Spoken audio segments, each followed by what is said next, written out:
Mastitis খুবই একটা খারাপ জিনিস। এটা হচ্ছে অ্যানিমেলের কোনো সময়ই ৭ মিনিট বা ৬ মিনিটের বেশি দুধ দহন করতে পারবে না। সে যতই দুধ দেক, অনেকে মনে করে যে আপনি দিনের মধ্যে ১ বার দুধ দহন করবেন তাহলে হচ্ছে বেশি পরিমাণে দুধ পাবেন। কিন্তু এই কথাটা আসলেই ভুল।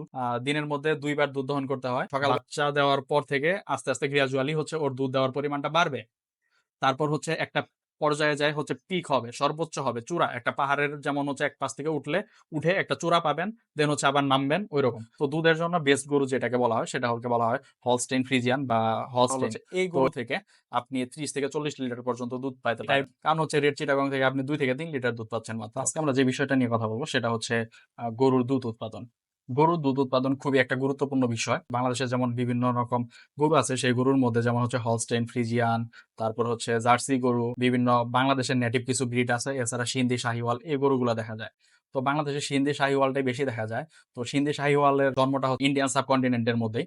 তো বলা হয় যে পাকিস্তান বা ইন্ডিয়ার বিভিন্ন জায়গা থেকে হচ্ছে সিন্ধি শাহিওয়াল এগুলোর হচ্ছে জন্ম হয়েছে।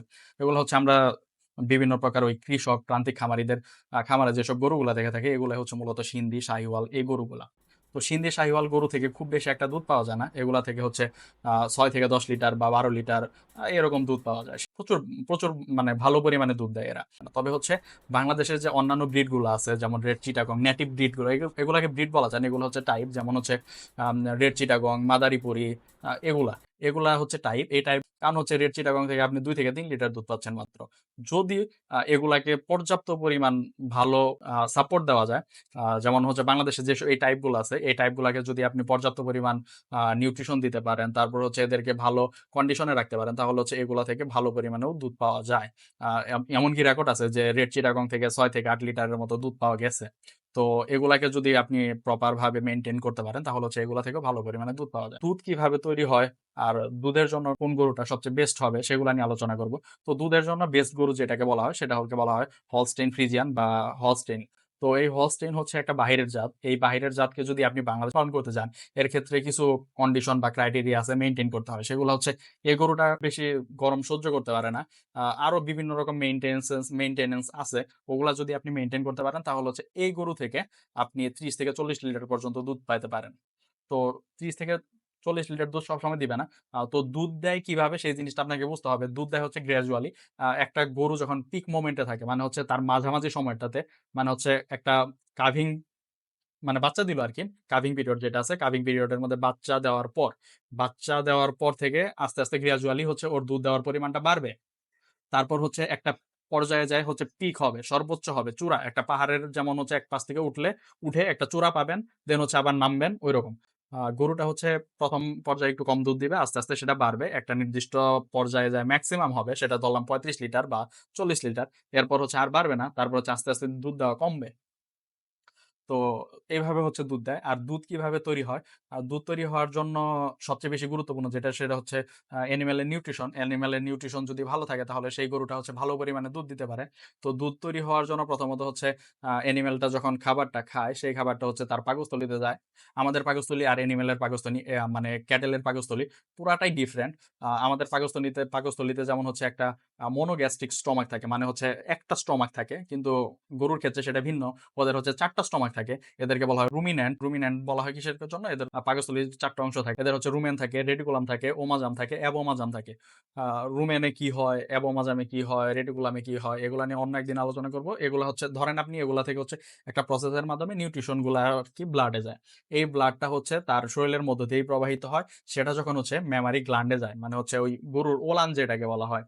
তো ওলানের মধ্যে যখন যায় সেখানে হচ্ছে কিছু সিডোরিফেরাস গ্ল্যান্ড থাকে। এই গ্ল্যান্ডটা হচ্ছে ওই নিউট্রিশন গুলাকে অ্যাবজর্ব করে বিভিন্ন একটা প্রসেসের মধ্যে দিয়ে সুন্দর আমাদের একটা প্রপার দুধের ব্যবস্থা করে। দুধের ক্ষেত্রে যেটা বলবো সেটা হচ্ছে দুধের ম্যাক্সিমামই থাকে হচ্ছে পানি। এছাড়া হচ্ছে ভালো পরিমাণে প্রোটিন থাকে, ফ্যাট থাকে। তো যেই অনেকে মনে করে যে দুধের মধ্যে ফ্যাট থাকলে হয়তো দুধটা খুব বেশি ভালো। দুধের মধ্যে ফ্যাট থাকাটা দুধের জন্য একটু ক্ষতিকর। তো আপনি যদি মডারেট পরিমাণে ফ্যাট রাখতে পারেন দুধের মধ্যে তাহলে হচ্ছে সেই দুধটা হচ্ছে ভালো। আপনি যদি বেশি চর্বিযুক্ত দুধ খান তাহলে সেটা আপনার জন্য ক্ষতি করতে পারে। বেশি চর্বিযুক্ত দুধ খাওয়াটা এভয়েড করে চলতে পারেন। সে কারণে হচ্ছে দুধের মধ্যে পানি মিশায় খাইতে পারেন। তো এখন হচ্ছে বাঙালির কথা চলে আসলো। তো বাঙালি কিন্তু ইচ্ছাকৃতভাবে দুধের পরিমাণ বা আয়তন বাড়ানোর জন্য দুধের মধ্যে পানি মেশায়।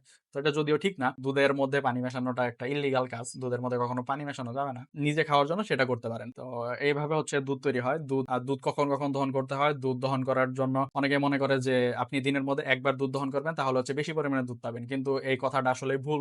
দিনের মধ্যে ২ বার দুধ দহন করতে হয়। সকালবেলা দুধ দহন করতে পারেন, আবার হচ্ছে বিকেলের দিকে দুধ দহন করতে পারেন। তাহলে হচ্ছে আপনি একটা অ্যানিমাল থেকে মেক্সিমাম দুধ পেতে পারেন। ২ বার দিনের মধ্যে ২ বার দুধ দহন করলে আপনি মেক্সিমাম প্রোডাকশন পাবেন। আর দুধের ক্ষেত্রে যে ব্যাপারটা হয় সেটা হচ্ছে আপনি ২ বার যখন দুধ দহন করবেন কোন সময়ই ৭ মিনিট বা ৬ মিনিটের বেশি দুধ দহন করতে পারবে না। সে যতই দুধ দেক ৭ মিনিটের পর সো আ ওর মেকানিজমই এরকম। ওর বডির মধ্যে মেকানিজম যেটা আছে সেটাই হচ্ছে এরকম যে যতই দুধ থাকুক ও দুধ দিতে পারবে না। আর কিছু দুধ হচ্ছে তার ওলানের মধ্যে এসে থাকে বা ওই মেমারি গ্ল্যান্ড এর মধ্যে এসে থাকে। ওগুলা রেসিডুয়াল দুধ আ ইয়া বাচ্চারা খেয়ে থাকে, কাফ খেয়ে থাকে। কিন্তু হচ্ছে ওটা যখন করা হয়, আবার ওইটা হচ্ছে ফুল হয়ে যায়। যেমন হচ্ছে আপনি হচ্ছে ঝরনার পানি দেখেন না? ঝরনা সবসময় পড়তেই থাকে। তো ওই জায়গাটা হচ্ছে সবসময় ফুলফিল হইতে থাকে। এখন এখানে আরো বিষয় আছে। দুধ দহনের পর বা দুধ পানানোর পর তো অনেক সময় দেখা যায় যে গরু ম্যাস্টাইটিস হইতেছে। তো ম্যাস্টাইটিস কিভাবে কমানো যায়? ম্যাস্টাইটিস কমানোর জন্য কিছু টিপস সেটা হচ্ছে গরুর যখন দুধ দহন করা হবে, দহন করার সাথে গরু যাতে মাটিতে শুয়ে না পড়ে, সেক্ষেত্রে হচ্ছে তার ওই যে বাট যে আছে, বাটের মধ্য দিয়ে যে ছোট একটা ছিদ্রি আছে যেদিক দিয়ে হচ্ছে দুধ বের হয় বা নির্গত হয়, এই ছিদ্রি বেয়ে জীবাণুটা হচ্ছে তার ভিতরে প্রবেশ করে। ভিতরে প্রবেশ করে হচ্ছে তাকে ইনফেক্টেড করে ফেলে। ম্যাস্টাইটিস খুবই একটা খারাপ জিনিস। এটা হচ্ছে অ্যানিমেলের দুধ প্রোডাকশনকে কমায় দেয়। আর এটার ঐরকম পুরোপুরি কোনো চিকিৎসা নাই। ম্যাস্টাইটিস হলে অনেক সময় দেখা যায় যে এটা সিভিয়ার পর্যায়ে পৌঁছায় গেলে তার হচ্ছে ওলান বা যেটা আছে মেমারি গ্ল্যান্ড সেটা কেটে ফেলতে হয়। তো এই ব্যাপারগুলাতে খেয়াল রাখা উচিত যাতে ম্যাস্টাইটিস এভয়েড করা যায়। তো ম্যাস্টাইটিস এভয়েড করার জন্য হচ্ছে গরুকে শুইতে দিবেন না। এটা কিভাবে মানে টেকনিক্যালি কিভাবে করবেন সেটা হচ্ছে আপনি যখন দুধ দহন করবেন, দহন করার পরে বা দহন করার সাথে আপনি হচ্ছে এনিমেলকে খাবার দেন। যখন খাবার খাবে সে তো আর তখন শুয়ে পড়বে না। আর যখন সে খাবার পাবে না তখন হচ্ছে সে বসে জাবর কাটবে। কারণ হচ্ছে এনিমেল যখন খাবার পায় পুরো খাবার হচ্ছে সে ইনটেক করে। মানে একবারে ভিতরে নিয়ে নেয়। তারপর হচ্ছে তার ভিতরের যে মেকানিজম আছে মেকানিজমের মাধ্যমে সে খাবারটাকে আবার ইয়া চিউইং বা চেবায় যেটা আরকি। এজন্য হচ্ছে মানে এদেরকে রুমিন্যান্ট বলা হয়। ভিতরের খাবার বাহিরে এনে আবার তারা চাবায় খায়। তো তখন বসে যখন এই কাজটা করবে তখন হচ্ছে ভিতরে ঢুকতে পারে। এছাড়া আরো উন্নত বিশ্বে বিভিন্ন রকম টেকনিক আছে। আ বিভিন্ন ছোট হচ্ছে একটা রাবার টাইপের জিনিস পাওয়া যায় যেটা হচ্ছে আপনি বাটের আগায় লাগায় দিলে আরকি কোন কিছু ঢুকতে পারবে না। তো এরকম সিস্টেম আছে অনেক। এগুলা হচ্ছে একটু কস্টলি আরকি। এগুলা এভয়েড করার থেকে হচ্ছে আপনি যেহেতু এনিমেলকে খাওয়াচ্ছেন, খাবার দিতেই হবে। তাহলে হচ্ছে এভাবে খাবার দেন যখন হচ্ছে আপনি মিল্কিং করবেন তখন হচ্ছে আপনার এনিমেলকে খাবার দেন। আপনার এনিমেল তখন দাঁড়ায় খাবে তখন হচ্ছে সে বিশ্রামে যাবে না। এগুলা মেইনটেইন করেন তাহলে হচ্ছে ম্যাস্টাইটিসটাকে এভয়েড করতে পারবেন। এছাড়া প্রপার ভ্যাকসিনেশন করতে পারেন তাহলে হচ্ছে বিভিন্ন রকম রোগের প্রাদুর্ভাব কমে যাবে। আপনার অ্যানিমেল মানে মর্টালিটি কমে যাবে। অ্যানিমেল মরার ঝুঁকি কমে যাবে। এগুলা মেইনটেইন করতে পারেন।